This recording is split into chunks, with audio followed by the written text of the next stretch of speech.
Gold, trusted gold buyers. మీరు తాకట్టు పెట్టిన బంగారాన్ని విడిపించి ఈ రోజు ఉన్న మార్కెట్ ధరకు కొనబడను.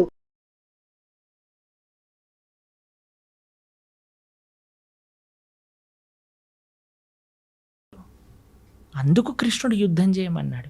అరే వాళ్ళని నువ్వు అన్నయ్యలుగా, తమ్ముళ్ళుగా, బావలుగా, మరుదులుగా చూడక నానా, వాళ్ళు అధర్మం చేసిన వ్యక్తులుగా చూసి వాళ్ళని శిక్షించు. ఎందుకంటే నీకు ఆ రోలు, నువ్వు ఒక క్షత్రియుడివి, క్షత్రియ ధర్మాన్ని అనుసరించి నువ్వు యుద్ధం చెయ్యి అని కృష్ణుడు చెప్పాడు. దీంట్లో ఏమైనా తప్పుందా అండి? ఏం లేదు. ప్రపంచంలో అది చెయ్యట్లేదు కాబట్టి ఈరోజు బాధగా ఉన్నాం. ఎవడో ఒకడు ట్రాఫిక్ పోలీస్ దగ్గర పట్టుబడిన వాడు కూడా ఫోన్ చేసి మా బావ ఎవరో తెలుసా, మా అన్న ఎవరో తెలుసా అని బ్లాక్ మెయిల్ చేస్తారు. ఆ వాడు ఏదో కుర్చీ పైన కూర్చున్నాడు, వాడిని వదిలేసే అంటాడు. ఏంటని అన్యాయమా? ఇప్పుడు ఈ రోజు వదిలేస్తే టోపీ పెట్టుకోనందుకు, దాన్ని ఏమంటారు, హెల్మెట్ పెట్టుకోనందుకు, కానీ చచ్చేది వాడే కదా. పైన ఉన్న వాడికి ఏమైంది, ఫోన్ చేసిన వాడికి ఏమైంది? అంతే కదండి. కాబట్టి ఇది ప్రాబ్లం. అందుకే చూడండి, పెద్ద పెద్ద స్కాములు చేసిన వాళ్ళందరూ మంచిగా పార్లమెంట్లో కూర్చొని ఇది చేస్తున్నారు. ఎందుకు అని అంటే మన వాళ్ళు కదా, మా వాళ్ళు కదా అని వదిలేస్తారు. కానీ అక్కడ వదలరు కదా, అక్కడ వదలడు కదా. కాబట్టి అందుకే మనం జాగ్రత్తగా ఉండాలి. అందుకే భగవంతుడు ఏది చేసినా, భగవంతుడు జనాలు భగవంతుడికి ధర్మాధర్మ విచక్షణ చేస్తుంటాడు. కృష్ణుడు అధర్మం చేశాడు, కృష్ణుడు ధర్మం చేశాడు, అలా ఉండదయ్యా. భగవంతుడు ఏమి చేస్తే అది ధర్మం అవుతుంది. భగవంతుడు ఏది చెప్తే అది నిజం అవుతుంది. ఇప్పుడు చూడండి, ప్రైమ్ మినిస్టర్ ఏదన్నా ఆర్డర్ చేశాడు అనుకోండి, ఇప్పుడు చూడండి మనకి నోటు బందీ అని చేశారు. నోటు బందీ, నేను నోటు బందీ చేయను, ఎంత ధైర్యం నీకు నోటు బందీ చేస్తా అంటే ఏమైనా అయిద్దా అండి? నోరు మూసుకొని మనమే డబ్బులు మార్చుకుంటాను, 2 రోజులు అడిచినా సరే. అంతే. అవును కదండి, ఎందుకంటే నువ్వు జీవించాలి. కాబట్టి జనాలందరూ భగవంతుడిని అంటున్నారు. అలా కాదయ్యా, భగవంతుడు చెప్పింది నువ్వు వినాలి, నువ్వు చెప్పింది భగవంతుడు వినాడు. ఇది మనం తెలుసుకోవాల్సింది. అంటే మనం ఎంతసేపు అజ్ఞానంలో ఉన్నాం, అంతే కదండి. అజ్ఞానాన్ని వీడి మనం బయటికి రాలేకపోతున్నాం కదా. కాబట్టి ఇది మనం గుర్తుపెట్టుకోవాల్సిన విషయం.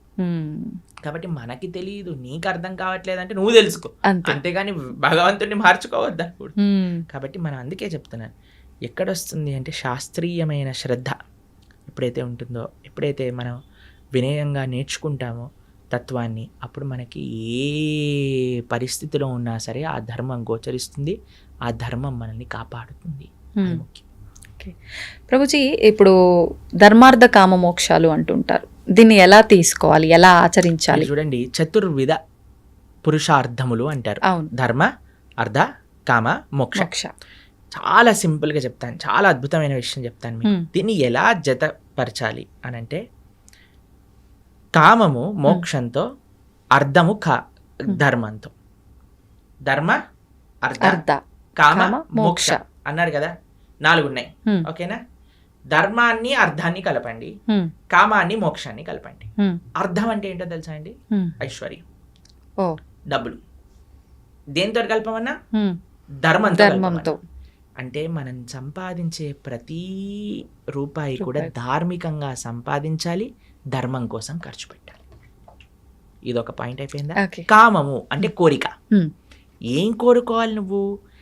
ఈ జన్మ ఎలా తరింపజేసుకోవాలి, భగవంతుడి యొక్క శాశ్వతమైన సేవ ఎలా చేయాలి, అది మోక్షం. మోక్షం అంటే భగవంతుడి యొక్క శాశ్వతమైన సేవా స్థితిని పొందటం. వైకుంఠంలో, గోలోకంలో స్వామిని ఆరాధన చేసుకోవటం. ఎవరు మన భగవత్ స్వరూపంగా మనం భావించి ఆరాధన చేస్తున్నాము, స్వామి దగ్గరికి వెళ్ళి చక్కగా రామ, కృష్ణ, నరసింహ, నారాయణ వాళ్ళకి ఆరాధన చేసుకోవటం, నిరంతరం వారి యొక్క సేవలో ఉండటం. కాబట్టి కోరిక మోక్షం కోసం, అర్థం ధర్మంతో కలపడం. ఎప్పుడైతే ఇలా మనం ఉంటామో, ఎప్పుడైతే మనం ఇలా మనం చేస్తామో, ఎప్పుడైతే ఇలా మన జీవనం ఉంటుందో, ధార్మికంగా సంపాదించటం, ధర్మం కోసం వెచ్చించటం. కోరిక కేవలం భగవంతుని తెలుసుకోవటానికి, భగవంతుడి యొక్క సేవ కోసం ఎప్పుడైతే ఉంటామో, అప్పుడే మానవుడు పరిపూర్ణ జీవనాన్ని జీవించిన వాడు అవుతాడు. ఈ విశేషాలన్నీ కూడా మనకి భగవద్గీతలో ఉంటాయి. కానీ ఇదంతా ఉల్టా జరుగుతుంది కదా ప్రభుజీ ప్రస్తుతం. అంతే కదండి, డబ్బు సంపాదించడం కోసమే కోరికల కోసం ఖర్చు పెట్టేస్తున్నారు. ధర్మము, మోక్షం అయితే తెలియదు. అవును. ఇప్పుడు ఏం చేసినా దీనికోసం. పిల్లవాళ్ళకి మీరు చూడండి, బాగా చదువుకోవాలి నాన్న, అప్పుడే డబ్బులు బాగా వస్తాయి, డబ్బులు బాగా వస్తే సుఖంగా ఉంటావు. చిన్నప్పటి నుంచి వాడికి 2 విషయాలు చెప్తున్నాం కదండి. బాగా సంపాదించి మంచి జాబ్ వస్తే మంచి పెళ్ళాం ఉంటుంది, కథం అయిపోయి జీవితం నీకు నచ్చినట్టుగా ఉండగలుగుతావు అయిపోయింది. జీవితాన్ని అన్యాయం అక్కడ. చిన్న పిల్లవాడికి డబ్బులు సంపాదించు సుఖంగా ఉండి ఈ రెండు విషయాలు చెప్పి పెంచితే రేపు పొద్దున వాడికి డబ్బులు సంపాదించలేని పరిస్థితి ఒకవేళ వచ్చింది అనుకోండి, వాడు చచ్చిపోదాం అనుకుంటున్నాడు. మళ్ళీ వాడు ఇంకా వేరే దారుల్లో ఎలా అయినా డబ్బు సంపాదించే ప్రయత్నం కూడా చేస్తాడు. అంతే కదండి. ఇప్పుడు బెట్టింగ్లన్నీ ఎందుకు చేస్తున్నారు, ఇప్పుడు ఈ యాప్లన్నీ ఎందుకు వస్తున్నాయి, ఎందుకు ఇంతమంది? నేను కాలేజ్లో ఇంజనీరింగ్ చదువుతున్న రోజులలో ఎంత మంది అండి బెట్టింగ్లు పెట్టి ఇంట్లలోంచి లక్షలు డబ్బులు తెచ్చి అక్కడ పెట్టేసి కొట్లాడుకొని నెత్తుర్లొచ్చి పెద్ద పెద్ద గ్యాంగులు ఏర్పడి, అసలు ఎంత అన్యాయం అంటే అంత అన్యాయం. ఎందుకోసం అండి? డబ్బులుంటే సుఖంగా, డబ్బులు అవసరమే అండి. ఎవరు చెప్పలేమండి డబ్బులు ఉండకూడదు, డబ్బులు లేవు, కష్టపడు, ధార్మికంగా ఉండు. అన్నిటికంటే మీకు ఏం తెలుసు అండి, డబ్బుల కంటే ముఖ్యం స్వాంతన అంటే సాటిస్ఫాక్షన్. ఎంతున్నా సరే దాంట్లో సుఖంగా ఉండేవాడు కదండి. అవును. ఇప్పుడు చూడండి, రోజంతా నేను పని చేస్తాను, నిద్రపోయేటప్పుడు నిద్ర మాత్రలు మింగి పడుకుంటాను అనేవాడి కంటే కూలీ నాలి చేసుకొని 500-600 రూపాయలు సంపాదించి హాయిగా పడుకునేవాడు మెయిల్ కాదా చెప్పండి? అదే మేలు. అవును. కాబట్టి ఇప్పుడు హోటళ్లలోకి వెళ్ళి తిని దాన్ని డైజెస్ట్ చేసుకోవడానికి మెడిసిన్లు వేసుకొని ఇలా ఉండే బ్రతికేవాడికైనా చద్దన్నము మజ్జిగ కారము పెట్టుకొని తినేవాడు, ఆ అన్నం కరెక్ట్గా ఒక పూట కడుపులో టైంకి తినేవాడు మంచివాడు కాదంటారా చెప్పండి? కాబట్టి సుఖం ఎక్కడుంది అంటే నీ భావనలో ఉన్నది. స్వాంతన అది ముఖ్యం. అన్ని కోట్లుగా సంపాదించి సుఖం లేదు స్వాంతన లేదు అన్నవాడికి మనం ఏం చేయగలుగుతాం చెప్పండి? కాబట్టి భగవద్గీత ఒక ఓవరాల్ ఒక మంచి కంప్లీట్నెస్ని జీవితానికి ఇస్తుంది. అందుకే మనకి భగవద్గీత యొక్క విశేషం ఎన్నోసార్లు చెప్పుకున్నా. అందుకే మనం అనుకుంటున్నాం ఈ సంవత్సరం ఈ జూలై 7వ తారీఖు నుంచి 18 రోజులు భగవద్గీత కోర్స్ చేయటం వల్ల కనీసం యువత, ఎవరైనా చిన్నపిల్లలు పెద్దవాళ్ళు ముఖ్యంగా యువకులు కానీ చక్కగా వచ్చి, అందుకే మీ ప్రేక్షకులందరికీ చెప్పేది ఏంటంటే, ఇంటిల్లి పాది ఎలా అయితే మీరు సీరియల్లను చూస్తారో, ఆ రియాలిటీ షోలను చూస్తారో అందరు కూర్చొని, ఆ సినిమాలు ఎలా అయితే చూస్తారో, న్యూస్ ఎలా అయితే చూస్తారో, అలా ఇంటిల్లి పాది కూర్చొని భగవద్గీత కూడా శ్రవణం చేయండి. ఆ శ్రవణం చేయగలిగితే మొత్తం ఇల్లంతా ఒక మంచి మార్పుని పొందుతుంది, దాంట్లో ఎటువంటి సందేహం లేదు. కాబట్టి ఈ యొక్క కోర్స్ జూలై 7వ తారీఖు ప్రణవానంద దాస్ ఛానల్లో 7:30కి సాయంకాలం 7:30 నుంచి 9 గంటల వరకు చక్కగా శ్రవణం చేయండి. ఎన్నో మంచి మార్పులు మీరే మళ్ళీ మాకు చెప్తారు. అది తప్పకుండా ఆ కోర్సులో కలుసుకునే ప్రయత్నం చేద్దాం. మీరు కూడా రావడానికి ప్రయత్నం చేస్తామన్నారు, అవును కదా? ప్రయత్నిస్తాను రావడానికి, వీలైతే వస్తాను. ప్రభుజీ, మనకు అతి త్వరలోనే తొలి ఏకాదశి రాబోతుంది. ఇందాక మీరే చెప్పారు. అసలు ఏంటి తొలి ఏకాదశి అంటే? మన సనాతన ధర్మంలో ఏకాదశికి ఒక ప్రాధాన్యత ఉంది, దాని గురించి ఒక్కసారి వివరంగా. ఏకాదశి అత్యంత పరమ పవిత్రమైన రోజు. ఏకాదశి ఉపవాసం, ఏకాదశి వ్రతం చేయకుండా ఎవ్వరు ఉండకూడదు. ఏకాదశి వ్రతం చేస్తే అన్ని వ్రతాలు, నోములు, పూజలు చేసిన ఫలితం వస్తుంది. ఏకాదశి వ్రతం చేయకుండా ఎన్ని చేసినా ఫలితం ఉండదు. అత్యంత ముఖ్యమైన వ్రతం హిందువుకి, సనాతన ధర్మానికి చెందిన వాళ్ళకి ఏదైనా ఉంటే అది ఏకాదశి వ్రతం. ఉపవాసము అంటారు. దగ్గరగా ఉండుట, భగవంతుడి దగ్గరగా ఉండుట, చక్కగా జపం చేసుకోవటం, భగవంతుడికి ఆరాధన చేయటం. ఏకాదశి ఉపవాసం ఎందుకు చేయాలి, ఎలా చేయాలి అని ప్రణవానంద దాస్ ఛానల్లో 2 వీడియోలు ఉన్నాయి, గంట సేపు. ఆ 2 చూసారనుకోండి, మొత్తం ఏకాదశికి సంబంధించిన మొత్తం తెలిసిపోతుంది. ఎందుకంటే అండి, ఏకాదశి చేయటం అనేది చాలా ముఖ్యం. ఎందుకంటే భగవత్ ప్రీత్యర్థం మన జీవితం ఉండాలి. భగవంతుడికి అత్యంత పరమ ప్రియమైన రోజు ఏదన్నా ఉంటే అది ఏకాదశి. భగవంతుడికే ప్రియమైన భక్తి అంటాం కదండి మనం. భక్తి జనని అంటే భక్తిని జనింపజేస్తుందట, మనందరికి ప్రధానిస్తుందట.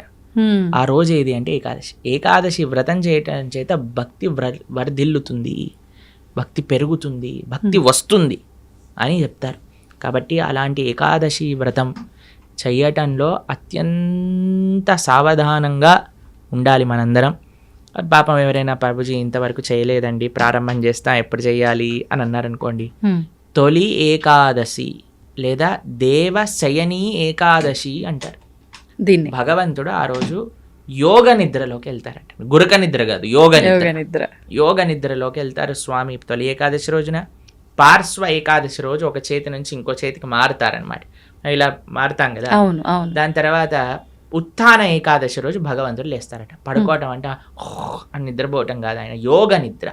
అంటే అంతరాత్మయి పరమాత్మ రూపంలో అందరినీ చూస్తూ ఉంటారు. ఇప్పుడు చూడండి, చిన్నప్పుడు ఎవరైనా మనల్ని ఇది చేయడానికి వచ్చారనుకోండి, వెంటనే కళ్ళు మూసుకొని పడుకున్నట్టు యాక్టింగ్ చేస్తారు. అప్పుడు వాళ్ళు ఏం చేస్తున్నారు చూస్తాను అనమాట. పర్వాలేదు బాగానే ఉన్నారన్న కలుపు తెచ్చి వచ్చారా మీరు అని అంటారు. లేకపోతే వాడు ఏదైనా తేడా చేశాడు అనుకోండి, వెంటనే మనం ఇది చేస్తాం. అవునా కాదు? అలాంటివి చేస్తూ ఉండే అట్లా భగవంతుడు కూడా చూస్తున్నాడు అనమాట. ఏం చేస్తాడు వీడు నిద్రపోయినప్పుడు అని. కాబట్టి ఈ 4 నెలలు కూడా చాతుర్మాస్యము అని అంటారు. వ్రతం పడతారు, యతీశ్వరులు వ్రతం పడతారు. అందరూ వ్రతం ఉంటుంది. ఎవరెవరికి ఆశ్రమ నియమం ప్రకారంగా నియమాలు ఉంటాయి. 4 వస్తువులు మానేయాలి అని చెప్తారనమాట. 1 నెల పెరుగు, తర్వాత పాలు, తర్వాత పాలకూర ఇత్యాది ఆకుకూరలు, దాని తర్వాత మినప్పప్పు. ఇలా 4 నెలలు ఒక్కొక్క ద్రవ్యాన్ని విడిచి ధార్మికంగా ఆధ్యాత్మిక కార్యక్రమాలు చేస్తూ అలా ఉండాలి అని చెప్తారు. కాబట్టి చాతుర్మాసం అనేది అత్యంత పరమ పవిత్రమైన మాసం. భగవంతుడి యోగ నిద్రలోకి ప్రవేశించే రోజు తొలి ఏకాదశి, ఆషాఢీ ఏకాదశి, ఆషాఢ మాసంలో వచ్చే ఏకాదశి. పండరీపురంలో పెద్ద ఉత్సవం చేస్తారనమాట. ఈ ఏకాదశికి లక్షల మంది, 10-15 లక్షల మంది వచ్చి దర్శనం చేసుకుంటారు. భగవాన్ ఉన్న రోజు పండరీపురంలో లక్షల మంది తుకారాం మహారాజ్ పుట్టిన ప్రదేశం, జ్ఞానేశ్వర్ మహారాజ్ పుట్టిన ప్రదేశం నుంచి నడుచుకుంటూ పాదయాత్రగా 20 రోజులు పాదయాత్ర చేసి పండరీపురాన్ని చేరుకుంటారు. చేరుకొని గొప్ప ఉత్సవం, దిండి యాత్ర, దేహు యాత్ర అంటారనమాట. చాలా అద్భుతమైన ఉత్సవం అక్కడ జరుగుతుంది. ఇది దేవశయని ఏకాదశి, తొలి ఏకాదశి అని మనకి ఈ జూలై 6వ తారీఖున వస్తుంది. తొలి ఏకాదశి మరుసటి రోజు ద్వాదశి నుంచి మనం ఈ కార్యక్రమాన్ని ప్రారంభం చేసుకుంటున్నాం, భగవద్గీత కార్యక్రమం. ఎందుకంటే తొలి ఏకాదశి, ఒక ఏకాదశి రోజు మంచి కార్యక్రమం మనం ప్రారంభం చేసుకోవాలి. ఆ స్వామికి ప్రార్థన చేసి, ఉపవాసం చేసి, దీక్ష పట్టి, నెక్స్ట్ డే నుంచి ద్వాదశి నుంచి పరమ పవిత్రం. ఏకాదశి ఎంత గొప్పదో ద్వాదశి ఎంత గొప్పది. ఆ ద్వాదశి రోజు నుంచి మనం భగవద్గీత ప్రవచనం అనేది ప్రారంభం చేస్తున్నా. 18 రోజులు 18 అధ్యాయాలు భగవద్గీత. ప్రతిరోజు సాయంకాలం 7:30 గంటకి ప్రణవానంద దాస్ ఛానల్లో మనం వీక్షించవచ్చు అనమాట. అది విశేషం. తప్పకుండా ప్రభుజీ, నిజంగా అందరూ ఆ లైవ్కి వస్తారని చెప్పి ఆశిస్తున్నాను. నిజంగా అంటే ప్రతి ఒక్కరిలో ఉంటుంది అలాంటి మంచి మంచి విషయాలు వినాలి అని చెప్పి. అందులోనూ మీరు చెప్తుంటే వినాలని ఆసక్తి చూపించేవారు కూడా చాలా ఎక్కువ మందే ఉన్నారు ఇప్పుడు. సంతోషం ప్రభుజీ, మరొక మంచి ఎపిసోడ్లో మరిన్ని మంచి విషయాలు మీతో మాట్లాడాలని ఆశిస్తున్నాను. ధన్యవాదాలు. హరే కృష్ణ.